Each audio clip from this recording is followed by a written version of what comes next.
Una vez más el Señor sale a decepcionar a sus oyentes con esta tercera bienaventuranza que también incluye una paradoja. Dios le había dado a Adán en su momento el poder de gobernar la tierra y lamentablemente perdió ese poder de administrarla, de subyugarla, de sojuzgarla por causa del pecado. No solamente perdió el Edén, sino que fue echado fuera del Edén. Israel también en su momento, Dios le prometió la tierra prometida, se la dio, la tierra que había prometido a Abraham. Ellos en su momento edificaron un gran reino en el tiempo de David, en el tiempo de Salomón. Luego pecaron contra Dios y perdieron también la posesión de la tierra. Ya cuando el Señor estaba allí en los días de su ministerio terrenal, Israel ya había vuelto a su tierra, tenían la posesión, pero no podían gobernar porque estaban siendo subyugados por el imperio romano. Y si había algo que anhelaban los israelitas para aquel tiempo, era la venida del Mesías libertador. Lo anhelaban más que nadie porque Roma lo subyugaba de una manera muy atroz. Estaban sufriendo los israelitas por causa de no poder gobernar la tierra como ellos querían. Así que ellos constantemente le pedían a Dios que les enviara el libertador, el Mesías, quien ellos creían que los iba a sacar del yugo de esclavitud. Es interesante ver que algunos oraban a Dios y le pedían por su libertador, pero usted sabe, a muchos no les gusta esperar. Hay gente que espera y hay gente que no le gusta esperar. Entonces había un grupo, sobre todo un grupo muy especial, que ellos creían que le tenían que dar una manito a Dios. Así que los celotes, por ejemplo, ellos decían, nosotros tenemos que levantarnos y Dios nos va a ayudar a poder reconquistar nuestra tierra y luego se la entregamos al Mesías, o mientras esperamos al Mesías no vamos a estar de mano cruzada. Así que 2 por 3 ellos se sublevaban contra el imperio romano, matando a una persona importante, trayendo muerte, creyendo que de esa forma ellos podían hacerse nuevamente de esa tierra prometida, de esa herencia de parte del Señor. Así que el Señor aparece en escena en su ministerio y el primer sermón escrito en la Biblia dice lo siguiente: bienaventurados los mansos, bienaventurados los mansos, porque ellos recibirán la tierra por heredad.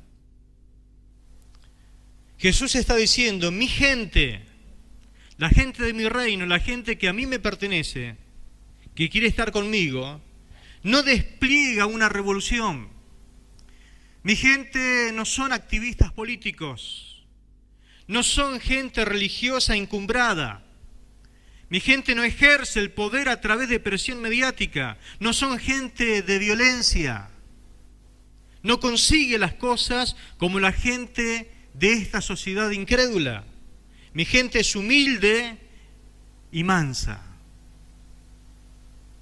Y todo lo que ellos anhelan, siempre lo esperan de mí, porque saben que lo van a recibir pura y exclusivamente de mí, de mi persona. Así que aquí aprendemos que el Señor le da mucha importancia a la vida interna de su gente, y que lo exterior depende siempre de lo interior, cómo nos va a nosotros interiormente. Las relaciones interpersonales con tu cónyuge, con nuestros hijos, con nuestros familiares, con nuestros hermanos en la fe, porque también pertenecemos a una iglesia donde nos relacionamos con la gente. Tu relación con los compañeros de trabajo, tu relación con los vecinos, con tus amigos, siempre va a estar determinado por lo que nosotros tenemos y somos interiormente. Es por eso que Dios quiere cambiarte de adentro hacia afuera. Primeramente lo que Dios actúa en tu vida es en la parte interior. En la primera bienaventuranza vimos que el pobre en espíritu se da cuenta que necesita resetear su vida porque se da cuenta que sin Dios no puede construir su vida. Dice la Biblia en el Salmo 127, si Jehová no edificare la casa, en vano trabajan los edificadores. Es decir, que si nosotros hacemos a un lado a Dios y le decimos, Dios, no te necesito para esto, permitidme hacerlo solo a mi manera, tu casa, tu relación con los amigos, todo lo que tenga que ver tu vida se echará a perder si no está Dios edificándolo. Lo segundo tiene que ver, la segunda bienaventuranza, con una persona de espíritu quebrantado. Al darse cuenta que sus recursos no le alcanzan para edificar su vida espiritual y llora delante de Dios. Y al llorar le abre la puerta a Dios para que Dios comience a reconstruir un proceso de transformación, a hacerlo nuevo. Y usted sabe, mis hermanos, que es muy difícil, realmente es muy difícil llevar una relación equilibrada, aún con los seres que nosotros amamos y que con aquellos que estamos generalmente con ellos en casa. Es muy difícil. ¿Cuántos tienen problemas de relación con sus seres queridos? Es difícil llevarse bien con los que estamos en casa todos los días. Y usted me dirá, pero pastor, somos cristianos. Sí, pero es difícil igual llevarse bien con todas las personas con las cuales convivimos diariamente, sea en casa, sea en el trabajo, sea donde sea. Es muy difícil, porque cada uno tiene su forma particular de ser, y a alguno le gusta una cosa, a otro otra. Por ejemplo, hay personas que le gusta hablar mucho en la casa, y otros que dicen, no quiero hablar en casa. Y usted ve que la persona está afuera y habla un montón, pero en casa no quiere hablar. Y entonces ahí entra el problema, pero se ve que a mí no me ama, por eso no quiere hablar conmigo. Y no es que no te ama, sino que a lo mejor se quiere sentir bien no hablando en casa. Tenemos casi siempre dos tipos de vidas. Una es la forma en que la gente nos conoce, afuera de casa. Y otra, la forma en que somos realmente en casa. Y usted sabe que es así. Nuestros hijos saben que es así. Cuando venimos a la iglesia nos ponemos la Biblia transformadora bajo el brazo y venimos y nos transforma la cara, el rostro, la sonrisa. Venimos, parece, echando chispa por los ojos y entramos por la puerta del templo y la gente dice, mira qué linda familia esa. Y los chicos vienen medio a regañadientes, quieren entrar, dice, pero ¿para qué vamos a ir a este lugar si este lugar no cambia a la gente? No las transforma, porque si usted conocería lo que es mi papá en casa o mi mamá en casa y lo que somos en casa, no quisieran venir a este lugar porque este lugar es un lugar de hipócritas, dicen. Y los chicos cuando tienen el tiempo de decisión, a la edad de la adolescencia, por ahí no quieren venir a la iglesia y buscan su rumbo, su camino, porque se dan cuenta que en casa es otra cosa. En la iglesia es una cosa y en casa otra cosa. Por eso es muy difícil relacionarse bien en casa. No tendríamos que tener dos caras, pero muchas veces eso pasa. Lamentablemente usted me dirá, pero pastor, ¿cuál es la verdad? Bueno, la verdad es que la verdadera cara, el verdadero yo está en casa. Ahí está el verdadero yo. Y ahí está donde se edifica la vida espiritual o no. ¿Nunca le pasó de invitar gente a la reunión, al culto, y decir, pero tenés que ir al culto? Y dice, pero allá va fulano de tal. Y sí, es un miembro de la iglesia. Oh, si va esa persona. De acá escuchamos los gritos como se pelean en casa. Y nosotros que no vamos, no vaya a ser que nos contagiemos, porque no vamos, pero no nos peleamos así. ¿Se da cuenta lo que le digo? Y entonces el mal testimonio hace que muchas veces nosotros no tengamos eficacia en predicar la palabra del Señor. Es muy difícil. Así que acá se refiere a el descubrimiento de Bienaventuranza con relación a la mansedumbre. La mansedumbre nosotros, dice la Biblia, que la recibimos como un fruto del Espíritu. Al estar bien relacionado con Dios, al ser pobre en espíritu, y al haber llorado nuestro quebrantamiento delante de Dios y Dios comenzar una transformación, recibimos como consecuencia de esa buena relación con Dios la mansedumbre. La mejor definición de mansedumbre es la de una persona tranquila. Esa es la mejor definición de la palabra mansedumbre. Es una persona tranquila. Es alguien humilde que no aprendió a reaccionar mal. Así que hoy quiero ver junto con ustedes cómo la mansedumbre nos equilibra ante tres tipos de situaciones diferentes. En primer lugar, vamos a ver cómo la mansedumbre nos ayuda a equilibrarnos frente a la injusticia. Y para eso vamos a ir a Números capítulo 12, versículo 3. Número capítulo 12, verso 3. Dice la palabra lo siguiente. Y María y Aarón hablaron contra Moisés a causa de la mujer cusita que había tomado, porque él había tomado por mujer a una mujer cusita. Ellos dijeron: ¿acaso solo por medio de Moisés ha hablado el Señor? ¿No ha hablado también por medio de nosotros?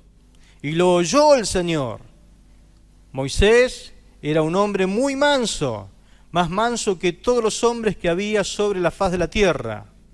Y repentinamente el Señor dijo a Moisés y a Aarón y a María: vayan ustedes tres al tabernáculo de reunión. Y fueron los tres, como diciendo, a los tres, con los tres quiero hablar. Rápido, al tabernáculo de reunión. Y allí el Señor habló a cada uno de una forma personal. ¿Qué es un hombre manso? Dice que Moisés era el hombre más manso de los hombres en aquel tiempo, sobre toda la tierra. Es un hombre que se somete a Dios. Eso significa ser manso. Y puede aguantar todo tipo de provocación, sin encenderse en ira,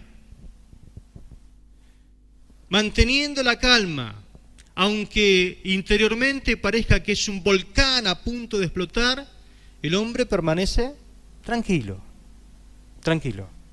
Son los que se mantienen serenos mientras los otros están diciendo barbaridades o agrediéndolo, pero él está dispuesto a perdonarlo, toda clase de injusticia e inclusive a darle una segunda oportunidad. El carácter de Moisés fue puesto a prueba en ese momento. Como usted y yo también somos puestos a prueba cuando en algún momento de la vida nos toca pasar por algo injusto, por la injusticia. ¿Usted pasa por cosas injustas? Diariamente a todos nosotros nos toca pasar por situaciones de injusticia. Ahora, qué difícil es mantenerse manso cuando alguien es injusto ante nosotros y trata de perjudicarnos. La primera reacción que nosotros tenemos es querer reaccionar y defendernos. Y hasta también quisiéramos vengarnos de esa persona que habló mal de nosotros injustamente. ¿No le pasa a usted eso?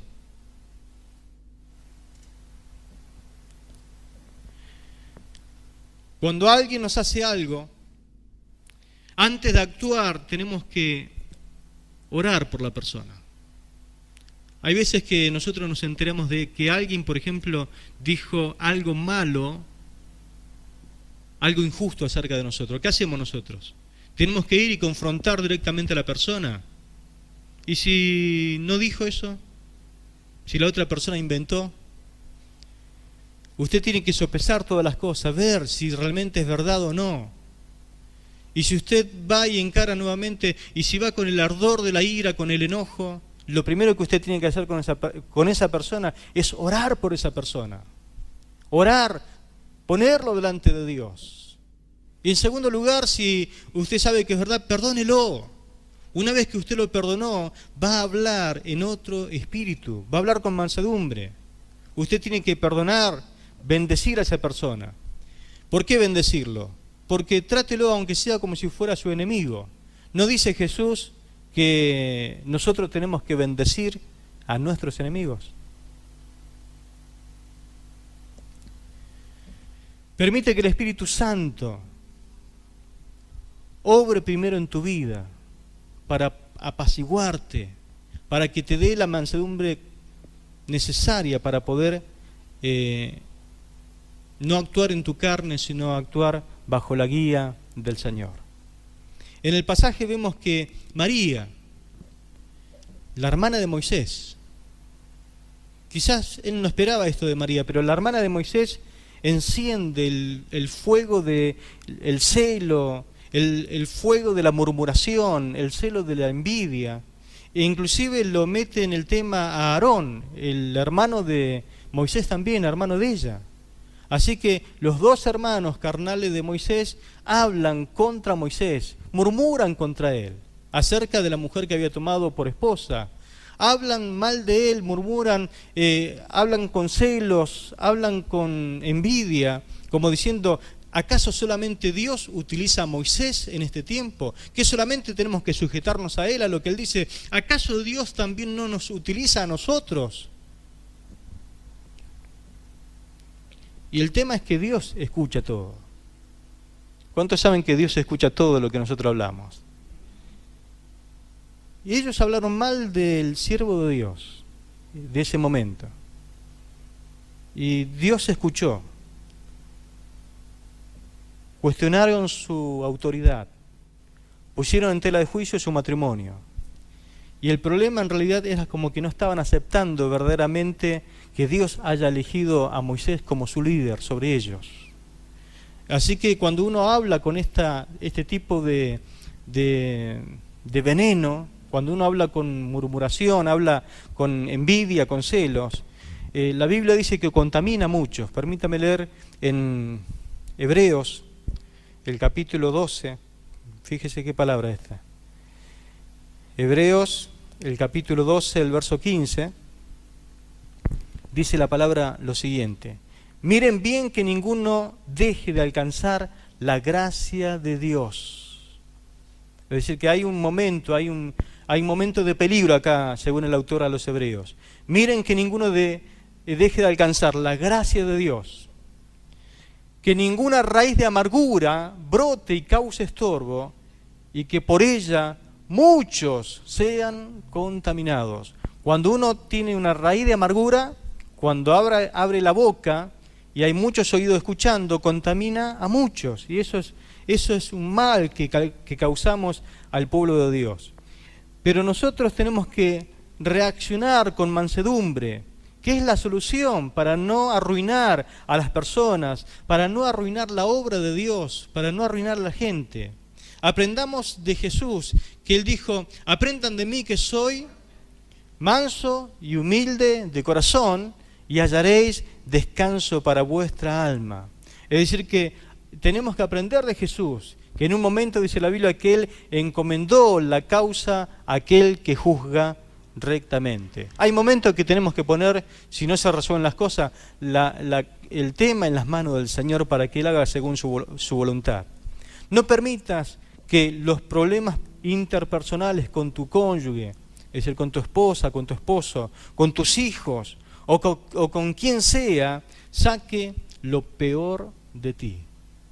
Cuando el problema vino sobre Moisés, con Aarón y con María, no sacaron lo peor de Moisés en ese momento. Y ser manso no significa ser débil de carácter. Ser manso no significa no tener espíritu o dejarte pisotear por todo, no. Ser manso significa poder bajo dominio. Mansedumbre tiene que ver la ilustración que habla en la Biblia de un caballo pura sangre pero domado, amansado, sería la palabra más exacta, amansado, porque un caballo pura sangre que no es amansado puede causar mucho destrozo, pero amansado va a ser de mucha bendición y muy útil.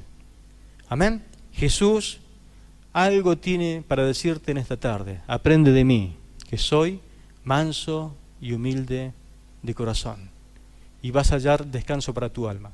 Lo segundo, la mansedumbre también nos ayuda a equilibrar nuestra vida, nuestra conducta frente a las injurias. ¿Qué es una injuria?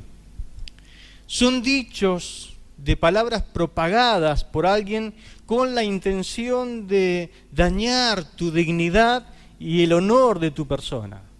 Hay veces que personas se ponen a hablar y te injurian, te blasfeman, dicen cosas, barbaridades acerca de tu persona y quieren rebajarte lo máximo posible. En Primera de Pedro capítulo 2, versículo 21 al 24, Primera de Pedro capítulo 2, 21 al 24, leemos lo siguiente. Pues para esto fuisteis llamados, porque también Cristo padeció por nosotros, dejándonos ejemplos para que sigáis sus pisadas. Es decir, que aquí tenemos no solamente una palabra, sino más, una palabra con un ejemplo que tenemos que tomar y ponerlo por obra. Dice, el cual no hizo pecado, ni se halló engaño en su boca. Es decir, que Jesús era una persona intachable, quien cuando le maldecían no respondía con maldición. Cuando padecía, no amenazaba, sino encomendaba la causa a aquel que juzga justamente, quien llevó él mismo sobre nuestros pecados sobre su cuerpo, sobre el madero, para que nosotros, estando muertos a los pecados, vivamos a la justicia, y por cuya herida fuisteis sanados. Amén. Aquí nos muestra del ejemplo que nos dejó el Señor cuando recibió injurias, pero también nos habla específicamente este pasaje de la mansedumbre con la cual actuó el Señor, con la mansedumbre con la cual Él reaccionó antes las mentiras y ofensas recibidas en ese momento. Y fue el Señor. Él podría haber dicho una sola palabra y se acababa todo. Tenía legiones de ángeles a su disposición. Él podía haber reaccionado de otra forma, pero Él también, con su forma de ser, nos está diciendo, tengo un ejemplo que marcarles. Quiero que ustedes también, si van a ser mis seguidores, actúen de esta forma. Por eso, cuando estamos dominados por la mansedumbre, se nos puede acercar alguna persona o varias personas para injuriarnos, pero no vamos a reaccionar amenazando o tratando de defendernos o tratar de defender lo indefendible. Así que, en ese sentido, uno tiene que tener como ejemplo al Señor. En algún momento alguien va a aparecer y te va a querer desafiar, va a querer enfrentarte, va a querer hacer algo que a lo mejor uno dice, bueno, si yo estuviera en la carne actuaría de otra forma. O le pediría a veces al Señor esto, Señor, dame 5 minutitos y te lo mando. Déjame 5 minutos, Señor. Y vos sabés lo que yo haría con esta persona. Pero el Señor quiere que nosotros reaccionemos con mansedumbre. Que no tomemos venganza, que no actuemos peor que el otro. Esto en la relación matrimonial ocurre muchas veces. ¿No pasa muchas veces que viene tu esposo o tu esposa y te hace un reclamo? Por algo quizás, y te lo hizo de buena manera, pero cuando hay un reclamo, o cuando nosotros no interpretamos bien el reclamo de una de las partes, enseguida hay un contrarreclamo. Vos que me venís a reclamar esto si yo cuando te pedí que hiciera tal cosa o la otra no lo hiciste. Y enseguida, ¿conoce al puercoespín? Que saca unas... se autodefiende de una forma terrible. Si te acercás, te daña. Bueno, entonces hay veces que uno actúa de esa forma, saca como unas púas, tratando de autojustificarse, cerrando la puerta en ese momento para cualquier tipo de comunión o relación, y enseguida vienen los malos entendidos, Y si usted no cree en los platos voladores, por ahí algún plato vuela también. Y hay un momento de discordia terrible. Cuando actuamos con mansedumbre frente a la injusticia, aprendemos siempre, dice el pasaje, a poner nuestra causa delante del Señor. Amén. Nosotros no podemos reaccionar como las personas de este mundo incrédulas. Dios nos llama a actuar con mansedumbre. Nunca te dejes dominar por el enojo. Cuando uno es dominado por el enojo no sabe dónde va a terminar las cosas. Cuando luches contra la injusticia, no arruines todo, porque hay veces que alguien nos trató injustamente, pero nosotros en nuestro actuar, hay veces que para defendernos somos mucho más injustos que el otro que actuó injustamente. Es mejor pedir perdón y arreglar el tema. ¿Qué dice la Biblia en Efesios capítulo 4? No se ponga el sol sobre vuestro enojo. Te está diciendo, no dejes pasar para el otro día lo que tenés que arreglar hoy. Es mejor irte a dormir con la conciencia tranquila de que por lo menos pediste perdón y quisiste arreglar la situación. Lucha contra el enojo. No te dejes dominar por el enojo, por la ira, por el mal carácter. Tus malas relaciones muchas veces hacen de que se arruine la amistad, se arruine el matrimonio, se arruine la relación con los hijos. Las palabras hirientes que a veces nos salen de nuestra boca arruinan todo, arruinan la relación matrimonial. Hay veces que no hace falta decir malas palabras para que nuestra boca quede corrompida o se eche a perder. Hay veces que las palabras son hirientes y son hechas, parece hasta con bisturí, saben dónde meter y ahí calan hondo. Pero aprendamos, porque muchas veces las palabras mal dichas, las malas reacciones, las palabras hirientes echan a perder tu relación matrimonial, echan a perder tu noviazgo, echan a perder quizás tu trabajo, echan a perder tus amistades, la relación con los hermanos de la iglesia, y es muy probable que ellos queden heridos. Y es probable que usted también quede herido. Y es probable que después no quieran hablarse más por un tiempo, a ver quién es el que va a pedir perdón antes, y uno está esperando del otro y se echan la culpa uno con otro. Es importante que nosotros aprendamos esto, porque cuando uno está enojado y hirió a otro, eso sangra por la herida muchas veces, y buscamos aliados y buscamos que alguien también nos diga, no, vos tenés la razón, y nos confundimos y buscamos amistades equivocadas, y ahí empiezan las cosas que realmente Dios no quiere que ocurra. Es importante esto: trae a los pies de la cruz todas tus miserias, todo aquello que no tiene que ver con el carácter de Cristo. Pide en esta tarde, Señor, lléname de tu mansedumbre.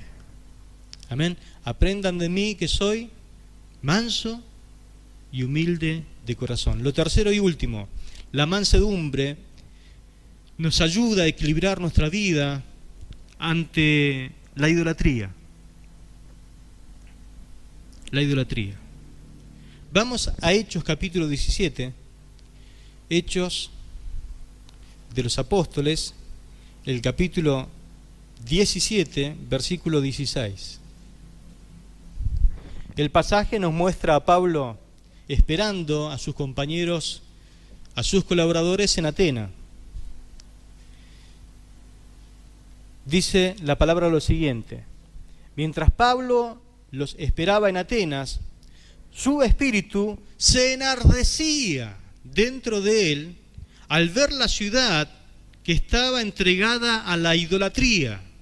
Por lo tanto, discutía en la sinagoga con los judíos y los piadosos, y todos los días en la plaza mayor con los que concurrían allí.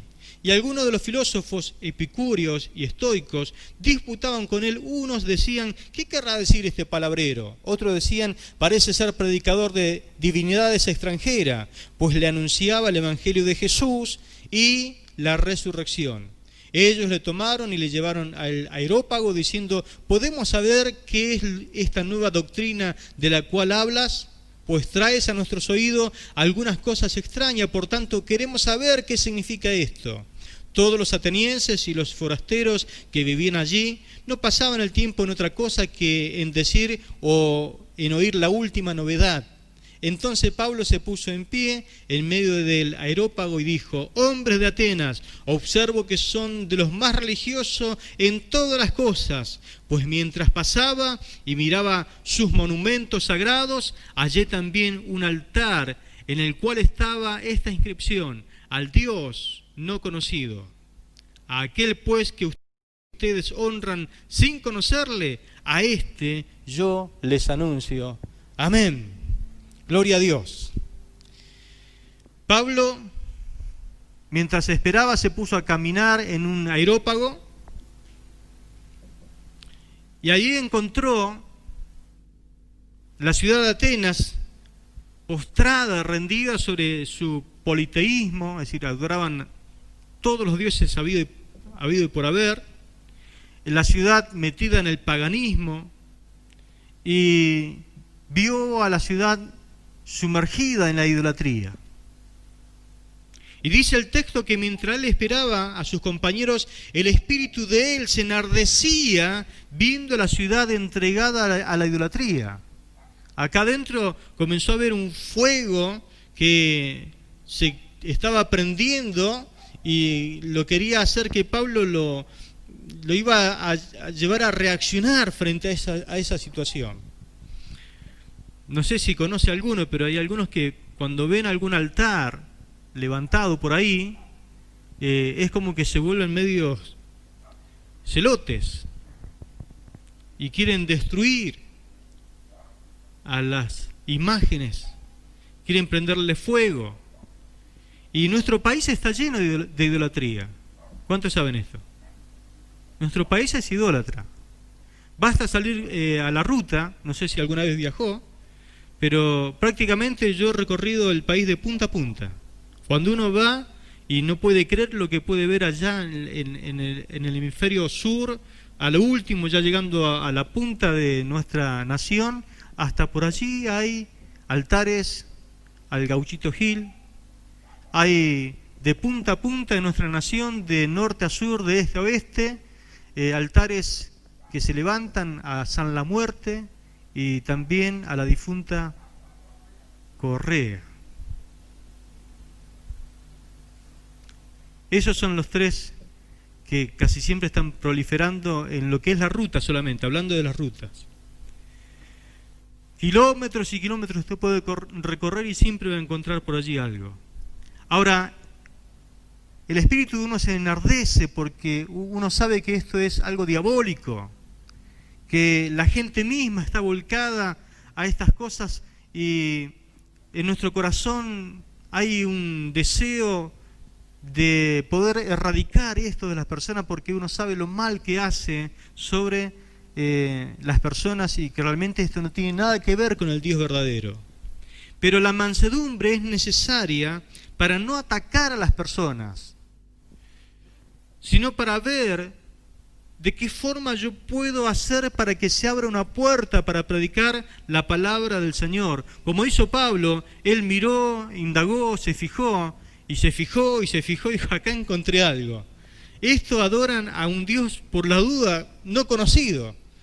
Ellos adoraban a todos los conocidos, pero encontró a uno no conocido. A ese voy a decir yo que le vengo a anunciar, al Dios no conocido por ellos, porque indudablemente todavía no le conocen. Así que en vez de atacar a la persona, en vez de atacar a la gente, en vez de atacar a los atenienses, buscó la forma, la manera de poder predicar el mensaje de la palabra del Señor. Así que cuando usted hable a sus amigos inconversos, ¿cuántos de ustedes tienen parientes inconversos?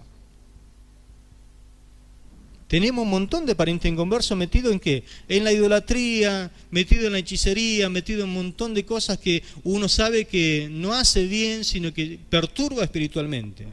Así que no entre por la puerta equivocada. Preséntela a Cristo. Y luego ellos mismos, en algún momento cuando se conviertan, ellos mismos con la ayuda del Señor y con la asistencia del Espíritu Santo de Dios, se van a encargar de sacar la idolatría como corresponde. Pero usted no haga lo que a usted no le corresponde hacer. Tu misión es hacer discípulos. Tu misión es predicar la palabra. Pero muchas veces la indignación es la que cierra la puerta para comenzar a atacar a las personas, y las puertas para predicar se cierran cuando nosotros atacamos la religión o la forma de adorar de las personas. Tu misión es predicar a Cristo. Tu misión es hablarle del Evangelio, de las buenas nuevas del Señor. No ponerte a atacar su creencia, el error que ellos tienen en ese momento. Permite entonces que la obra de purificación, la obra de santificación, la realice el Espíritu Santo y no la realices tú. Amén. Ellos solitos van a hacer las cosas. Cuando Dios entre a su corazón se van a dar cuenta que todo eso está de más. Pero usted no entre a cortar cabeza, a quemar altares, y la gente, cuando menos se da cuenta, va a cerrar la puerta y le va a decir: este está más loco que nosotros. Y le cierra la puerta. El Señor te da mansedumbre para mantenerte equilibrado, aún frente a una situación idolátrica. Amén. Gloria al Señor.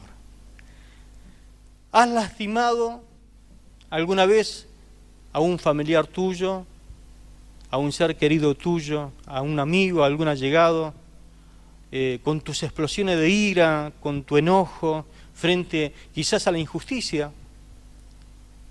Quizás ellos mismos hicieron cosas injustas contigo. O tal vez frente a la injuria, o sobre todo quizás dañaste a algún pariente por alguna situación idolátrica.